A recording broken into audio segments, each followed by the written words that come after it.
Hello बच्चों, कैसे हैं सभी? First class. चलिए, मज़े में होंगे सभी, आशा करता हूँ। तो good night, good evening, good morning, जैसा भी जब भी वीडियो देख रहे हैं उसके अकॉर्डिंग। तो आज हम डिस्कस करेंगे आपका एक अगला टॉपिक क्लास 11th के लिए, हाइड्रोजन स्पेक्ट्रम। देखिए बेटा, एटॉमिक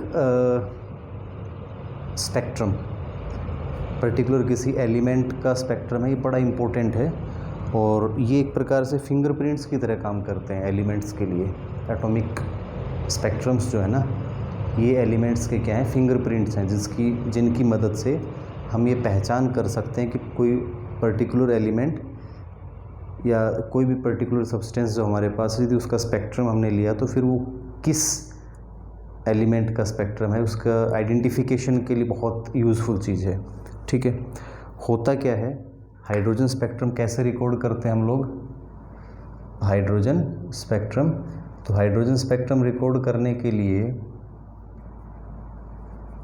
हाइड्रोजन स्पेक्ट्रम, तो इसके लिए हम डिस्चार्ज ट्यूब में हाइड्रोजन गैस भरें और उसमें से इलेक्ट्रिक डिस्चार्ज पास करें। जैसे डिस्कवरी ऑफ इलेक्ट्रॉन वाले टॉपिक में हमने डिस्चार्ज ट्यूब के बारे में बात की थी। तो यहाँ पे इलेक्ट्रिक डिस्चार्ज पास करें, किसमें से? हाइड्रोजन गैस में से।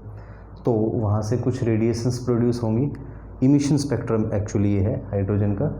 तो वहाँ से लाइट रेडिएशंस प्रोड्यूस होंगी और उन रेडिएशंस को जब हम प्रिज्म में से पास करेंगे तो वो स्प्लिट होंगे कुछ कलर्ड लाइंस में और बीच में डार्क बैंड्स आएंगे। तो उन लाइंस के नेम, हाइड्रोजन स्पेक्ट्रम में कई सारी लाइंस अपीयर होती हैं, Lyman series, Balmer series, Paschen, Bracket, Pfund या हेम्फ्री सीरीज़। तो इन सीरीज़ के जो नेम्स हैं वो उनके डिस्कवरर्स के बेस पे रखे गए। समझ रहे हो बात? हाइड्रोजन एटम, डिस्चार्ज ट्यूब में हाइड्रोजन मॉलिक्यूल हैं। क्या है? डिस्चार्ज ट्यूब में हाइड्रोजन मॉलिक्यूल हैं। वहाँ जब हाई इलेक्ट्रिक डिस्चार्ज पास करते हैं तो ये मॉलिक्यूल्स टूटेंगे हाइड्रोजन एटम्स में, और एटम्स के साथ जब फास्ट मूविंग इलेक्ट्रॉन स्ट्राइक करेंगे तो कुछ एनर्जीज़ वो उनको ट्रांसमिट करेंगे, ट्रांसफ़र करेंगे, जिसकी वजह से हाइड्रोजन एटम के इलेक्ट्रॉन जो है वो एनर्जी एब्जॉर्ब करेगा, ग्राउंड स्टेट से एक्साइटेड स्टेट में जाएगा। अभी हम बात करेंगे बोर्स मॉडल में ग्राउंड स्टेट क्या होता है, एक्साइटेड स्टेट क्या होता है। तो एनर्जी में कहने का मतलब एनर्जी लेंगे, एक्साइटेड हो जाएंगे एटम्स, और फिर जब वो वापस एनर्जी लूज़ करते हैं तो उस एनर्जी की फ्रीक्वेंसी या वेवलेंथ के अकॉर्डिंग हम फाइंड आउट करते हैं कि वो किस प्रकार की अल्ट्रावायलेट है या विजिबल है, या IR इंफ्रारेड रेडिएशन से किस तरह की रेडिएशंस वो शो करते हैं। तो आपको ध्यान रखना है कि हाइड्रोजन स्पेक्ट्रम में जो लाइंस अपीयर होंगी वो एक्चुअली अल्ट्रावायलेट, विजिबल और इंफ्रारेड, UV, विजिबल और IR रेंज में आती हैं। इस तरह की रेडिएशन ही छोड़ते हैं। क्या है? हाइड्रोजन स्पेक्ट्रम में इस तरह की रेडिएशन छोड़ी जाती हैं। ठीक है, अभी जो बात है मेन कि हाइड्रोजन स्पेक्ट्रम में जो लाइंस आ रही हैं उनके बारे में एक बार मैं बताऊं आपको कि यहाँ पे इसने बाल्मर जो साइंटिस्ट था, जिसके नेम के according second series Balmer series भी वहाँ पे रखा गया, तो उसने ये बताया 1885 में, कब भी? बाल्मर ने 1885 में, कि भाई यदि हम वहाँ पे स्पेक्ट्रल लाइंस को एक्सप्रेस करें in the form of wave numbers, किसके नंबर में भाई? Wave number. तो एक फॉर्मूला उसने दिया, उसने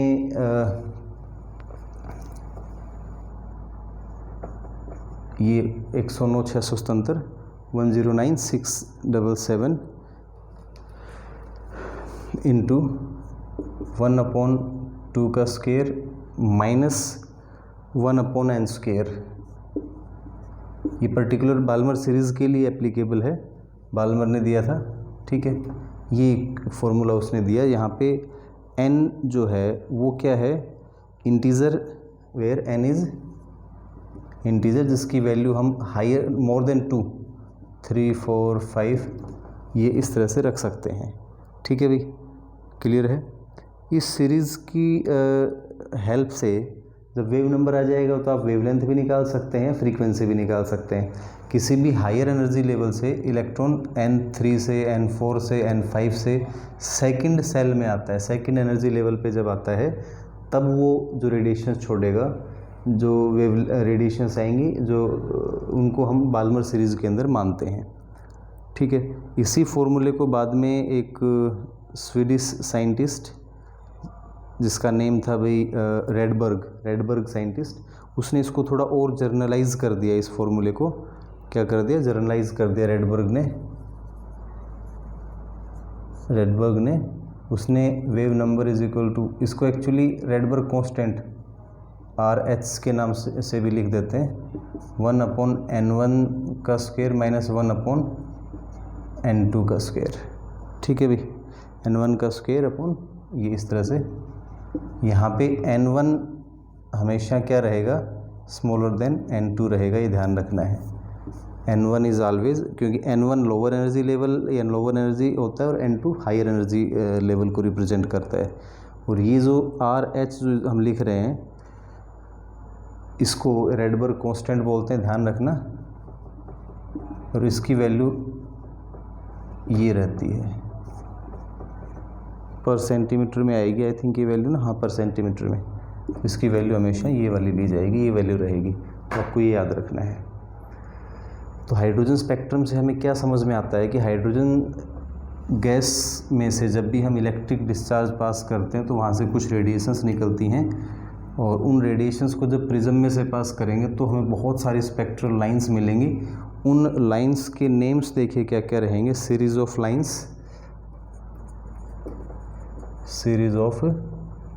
लाइंस इनको हम बोलेंगे। ठीक है, उसके बाद इसके लिए n1 क्या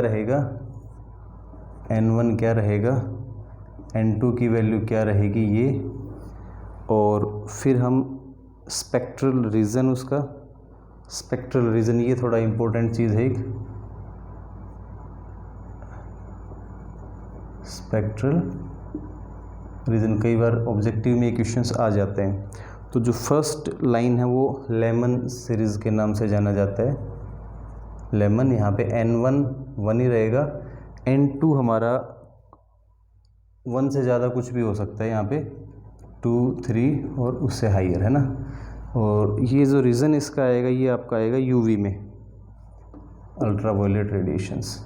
ठीक है, सेकंड फिर हम दिखाते हैं बाल्मर सीरीज़। यहाँ पे n2 2 रहेगा और n1 2 रहेगा, और n2 की वैल्यू मोर देन 2 3 4 5 या उससे हाइयर कुछ भी हो सकती है। ये विजिबल में आता है, ध्यान रखना, इम्पोर्टेंट है।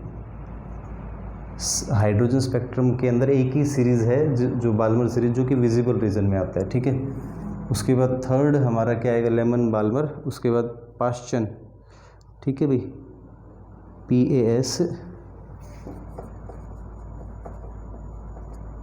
पाश्चन सीरीज़। इसमें आपका n1 3 हो जाएगा, और ये आपका 3 से ऊपर कुछ भी हो सकता है, 3 4 5 6 इस तरह से। ये अब IR रीजन में आएंगे, बाकी वाले जो है ये IR में, इंफ्रारेड में। उसके बाद फोर्थ हमारा क्या आएगा, फोर्थ आपका ब्रैकेट सीरीज। इसमें n1 की वैल्यू 4 और n2 5 6 या उससे हाइयर, मतलब 4 से ज़्यादा ही रहेगा ये, है ना, इन्फिनिटी तक। तो यहाँ ये है, ये भी IR में आ जाएगा, इंफ्रारेड रीजन में ही आएगा। तो नेक्स्ट फिफ्थ हम बता सकते हैं प्रफंड सीरीज़। n1 की वैल्यू 5 और n2 की वैल्यू 6 7 8 या हायर कुछ भी। ठीक है भाई, ये भी आपका IR में आएगा, बट फार IR में दिखाती है, नियर IR या IR फार IR, बाकी IR में ही रहेगा। सिक्स्थ हेम्फ्रे सीरीज़ भी बोल देते हैं, हेम्फ्री, यदि आपको ध्यान रहे तो, हेम्फ्री सीरीज़। तो हेम्फ्री सीरीज़ के अंदर n1 की वैल्यू आपकी 6 और ये 7 8 या 9 उससे हायर कुछ भी इन्फिनिटी तक। रीज़न इसका भी आपका IR में ही आएगा, फार IR। ठीक है भाई, तो ये डिफरेंट टाइप ऑफ सीरीज़ हम हाइड्रोजन स्पेक्ट्रम में ऑब्ज़र्व करते हैं। इसका रीज़न क्या है, हाइड्रोजन एक सिंगल इलेक्ट्रॉन वाला एटम है, और उसमें इतनी सारी स्पेक्ट्रल लाइंस किस प्रकार से आ रही हैं, इसका एक्सप्लेनेशन हम नेक्स्ट वीडियो में करेंगे, बट आपको इस तरह से यहाँ पे ध्यान रखना है। ठीक है, इसका जो एक्सप्लेनेशन है वो बोहर्स मॉडल के बाद आ सकता है, बोर्स मॉडल हम पहले डिस्कस करेंगे, उसके बाद फिर मैं 1 बाय 1 टॉपिक से डालूंगा ये कि भाई एक्सप्लेनेशन ऑफ हाइड्रोजन स्पेक्ट्रम किस प्रकार से उसको हम एक्सप्लेन करेंगे। ठीक है, रेडबर्ग फार्मूला और बाल्मर फार्मूला वो याद रखना, उससे रिलेटेड कुछ क्वेश्चंस भी आ सकते हैं। एक दो छोटी सिंपल चीज़ें और हैं यहाँ पे, देखो मैं आपको बता दूं कि किसी भी स्पेक्ट्रल लाइन जो आ रही है इलेक्ट्रॉनिक ट्रांजिशन की वजह से आ रही है एक्चुअली, हालांकि बोर्स थ्योरी के बाद आता है, बट मैं आपको यहीं थोड़ा सा बता दूं। तो नंबर ऑफ स्पेक्ट्रल लाइंस कैसे फाइंड आउट करेंगे? For a given value of n principal quantum number, total number of spectral lines for a given value of n,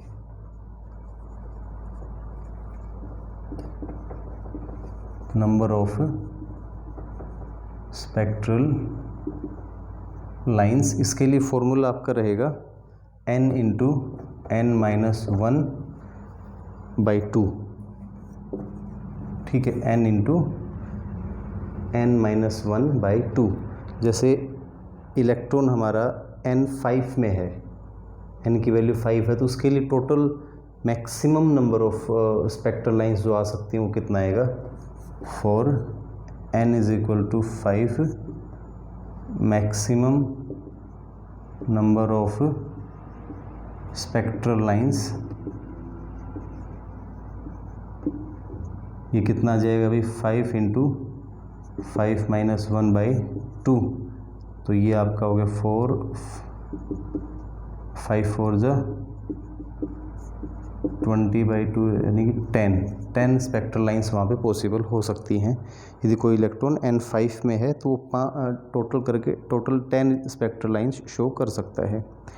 इसी तरह से maximum number of line that can be emitted when an electron in an excited state, मतलब जब कोई electron किसी excited state से किसी n की हायर वैल्यू से लोअर एनर्जी लेवल में जाता है तो कितनी स्पेक्ट्रल लाइंस वो शो करेगा? क्या भाई? Maximum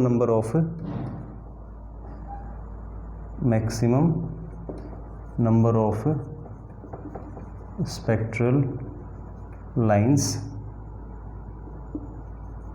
when an electron from any higher energy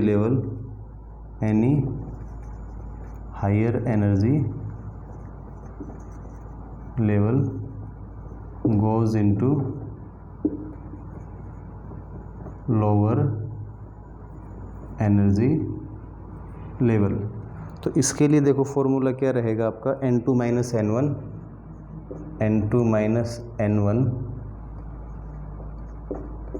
into n2 minus n1 plus 1 into n2 minus n1 divided by 2। ठीक है, इस फॉर्मूले की मदद से आप total number of spectral lines find out कर सकते हैं जब कोई इलेक्ट्रॉन हायर से लोअर एनर्जी लेवल में आता है। मान लो कि हम इलेक्ट्रॉनिक ट्रांजिशन यहाँ पे 5 to 3 दिखा रहे हैं। क्या दिखा रहे हैं? 5 to 3। तो नंबर ऑफ स्पेक्ट्रल लाइंस क्या आ जाएगा आपका? 5 minus 3 plus 1 into 5 minus 3 divided by 2। तो ये कितना है आपके पास? देखो इधर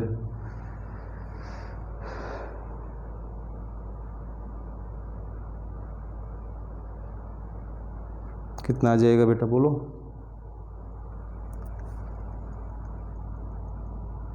पहले सब्ट्रैक्शन होता है कि एडिशन?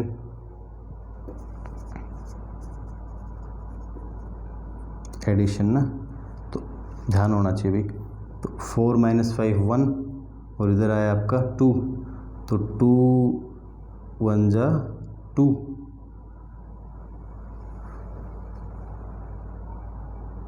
4 5 में से 4 माइनस किया तो 1 और इधर आया आपके पास 2, तो ये आएंगे 1 ही आ गया आपके पास। Maximum number of spectral lines यहाँ पे क्या आ जाएगा? 1 आ जाएगा। ठीक है, तो इस तरह से आप ये चीज़ कैलकुलेट कर सकते हैं, ध्यान रखना। चलिए नेक्स्ट वीडियो में हम डिस्कस करेंगे अब कि हाइड्रोजन में इतनी सारी स्पेक्ट्रल लाइंस कैसे पॉसिबल हुई, हाइड्रोजन एलिमेंट के लिए इतनी सारी स्पेक्ट्रल लाइंस कैसे पॉसिबल हैं।